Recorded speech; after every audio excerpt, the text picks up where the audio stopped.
So ngayon guys, mayroon tayong i-diagnose na aircon. So ito guys, Toyota Corolla. So bigyan mo, Toyota Corolla. So ang issue nito ay nawala yung lamig ng aircon. So last time na ginawa dito ay nagpalit ng engine mount front, engine mount rear, engine mount front right, at saka transmission mount front left. So walang ginalaw kundi yun lang. So ngayon nawala daw yung lamig. So una natin titingnan kung may pressure sa system. Yun yung una natin titingnan kung may pressure sa system niya.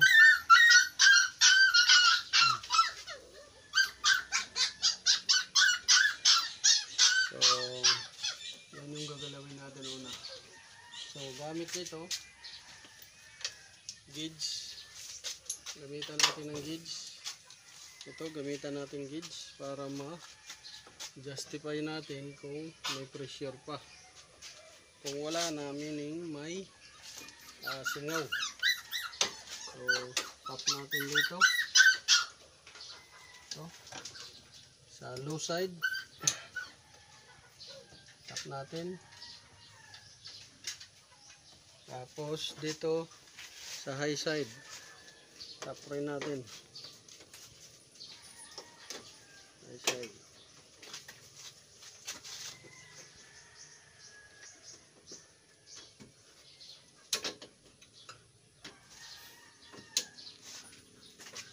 So yan, tap natin. Ngayon titingnan natin kung may pressure. So tutukan mo camera. So kita nyo walang pressure, walang pressure na, naka-close ang valve, high close, low close. So walang pressure, zero, walang preyon. So yan yung titingnan natin kung saan dumaan yung leaking. Ngayon lalagyan natin ng kaunting preyon. Ito. So positive, walang preyon sa system, kaya walang lamig.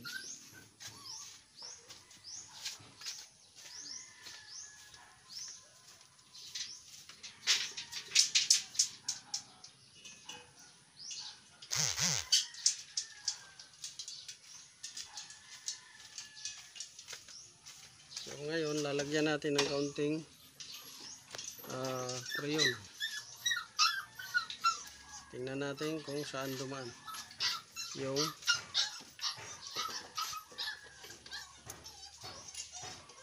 preyon or nag-leak. Pero nung chinik ko to dito sa mga valve, service valve, dumaan.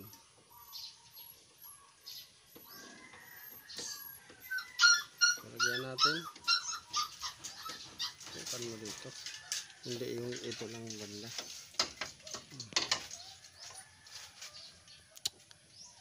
Sa kadugyom na ini. Tutukan mo. Walang preyon ha. Ngayon kakargahan natin to ng preyon.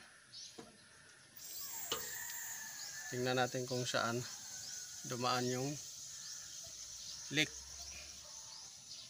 Yan. Kinargahan na natin.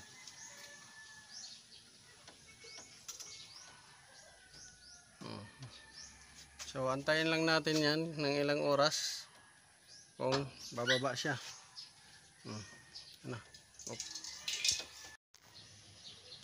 So ngayon guys, i-check natin tong fan kung gagana. Kasi kadalasan to pagka maulan, pag nabasa, pumapalya or minsan nasusunog talaga. So check natin rekta yung fan. Itong wire na to galing to sa battery.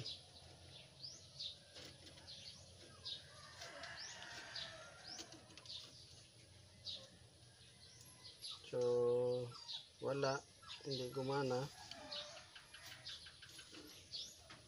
Tuktukin natin.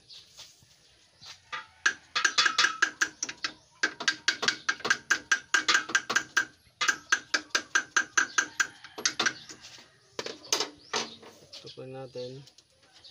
So paganahin natin uli.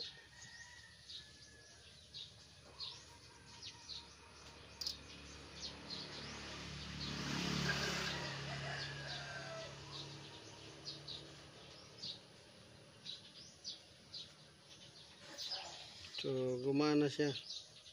So meaning nagmamalfunction na siya. Malfunction.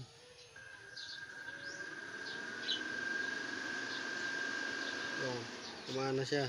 Tinuktok natin.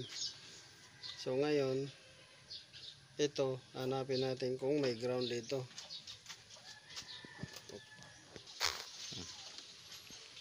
So check natin dito. Okay na? Check natin dito kung may supply din siya na ground dito. O ito. So may ground siya. Naka-positive din doon. Yan.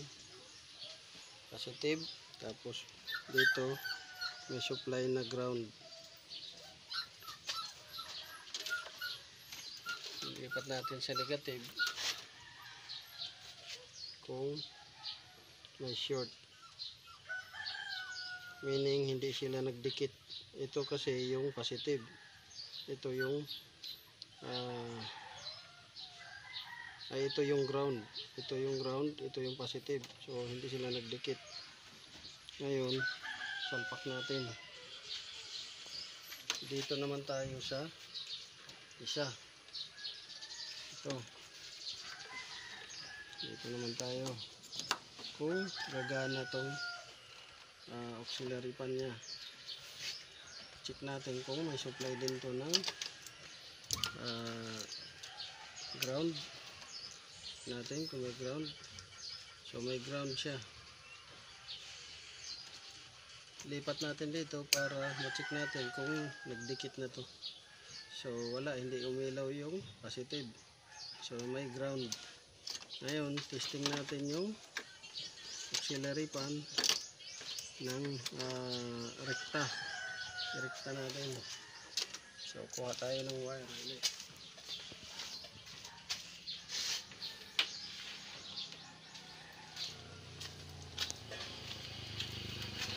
So tap natin dito ulit to. Tap natin. Tapos dito tap din natin dito. Ngayon paganahin natin kung gagana yung aux pan nya.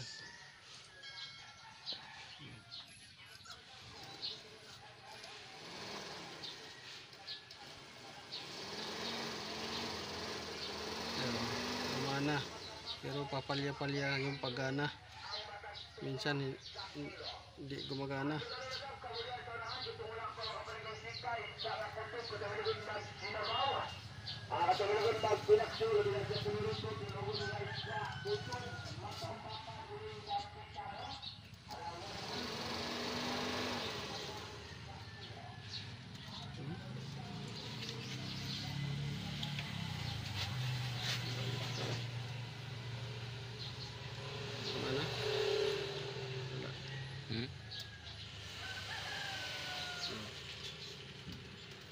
Palya-palya siya. So gumagana. Kaya lang pumapalya. Ayun. Ngayon hanapin natin yung leak. So gumagana naman na to siya. Kaso pumapalya pag nababasa siguro ng ulan. So dito, ayan, nasa 95, 90, 85. Nasa 85 sa low side. Dere ay dito nasa 90. 85 sa low side, 90 sa high side. So hanapin natin ngayon yung leak.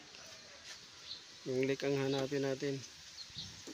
So dito tayo sa condenser. Kung may mga possibility na nag-leakage. Yan. Ito dito, hindi yan guys tinanggal nung nagkabit ng So walang tinanggal dyan. So dito tayo.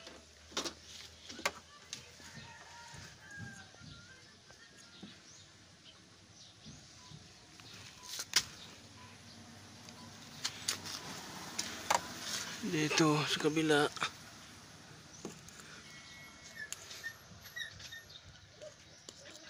Doon sa loob.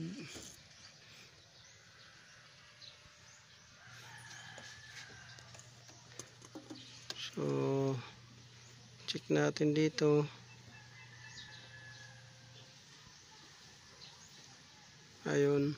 So mayroon tayong nakita doon na possible oil nag-leak dyan sa oil nya sa high side, kasi ito sa low side. Kadalasan ito bumibigay ang high side kasi mataas yung pressure. So dito walang leakage sa fittings ng low side. Tapos patungo dito wala ring leakage sa low side hanggang doon. So sa high side, check natin kung may possibility na may leakage. High side line.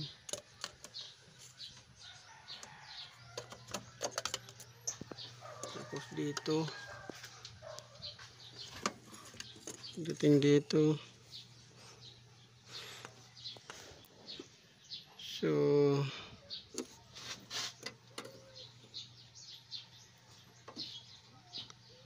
yung doon lang ang nagbasa oil. So doon yung leakage sa high side, kasi dito wala naman. Tapos yung valve low side, itong hose na to low side.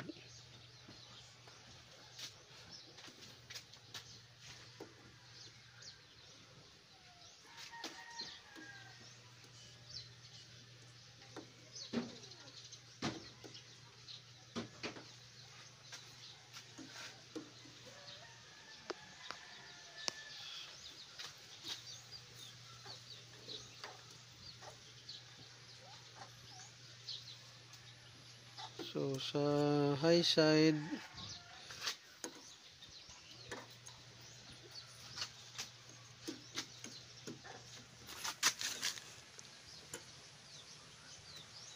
ito, high side line fittings,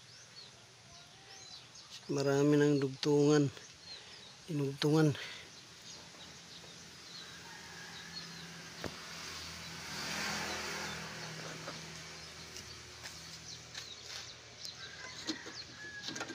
So pagdating dito high side line,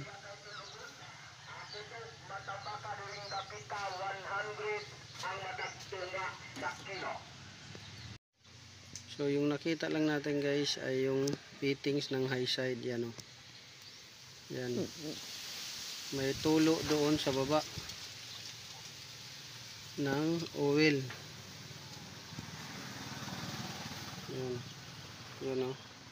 So ang high side hindi yan tumutulo ng oil kasi mainit yan na portion high side. Pero yan siya may tulo ng oil. So kadalasan kasi sa aircon ang bumibigay high side kasi yun yung mataas yung pressure at mataas yung temperature nya. So yun yung natin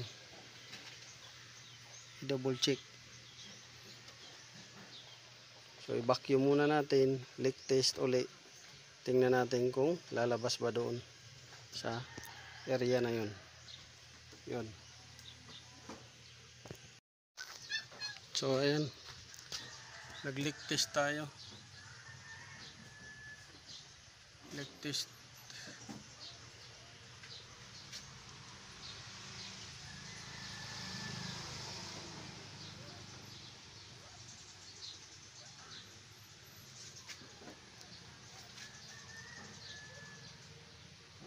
So leak test tayo para ma-confirm kung mayroong leaking sa labas. Pero yung nakita lang natin yung doon sa high side na hose. Sa loob, titingnan natin, check natin kung mayroon.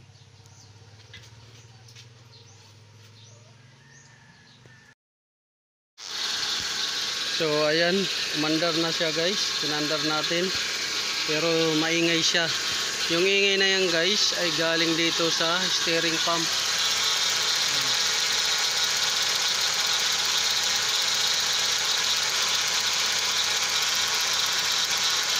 Galing dyan sa steering pump na yan. Tapos check natin yung charging. Okay yung charging niya. Pero yung battery niya ang may diferensya. Ayan. Charging okay, 14.2. Pero yung ano niya hindi okay. Itong battery.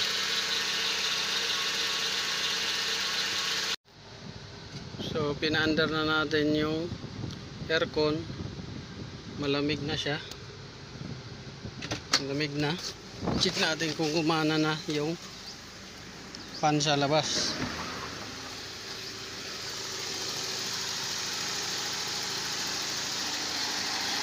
So ayan, gumana na yung fan. Gumana na siya. Tapos yung compressor gumana na rin doon.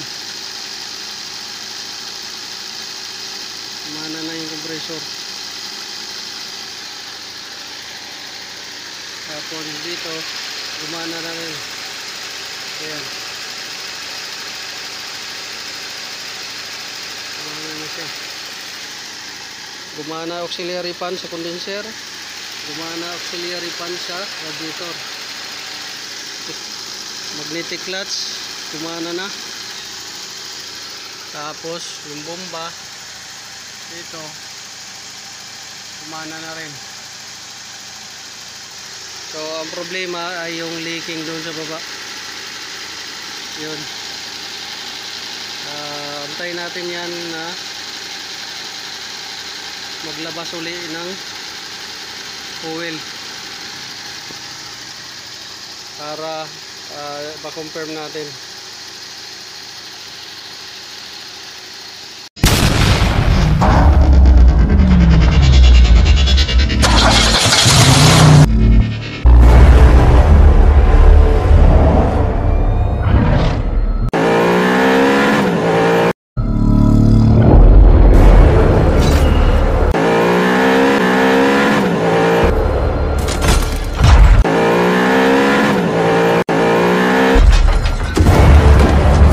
Make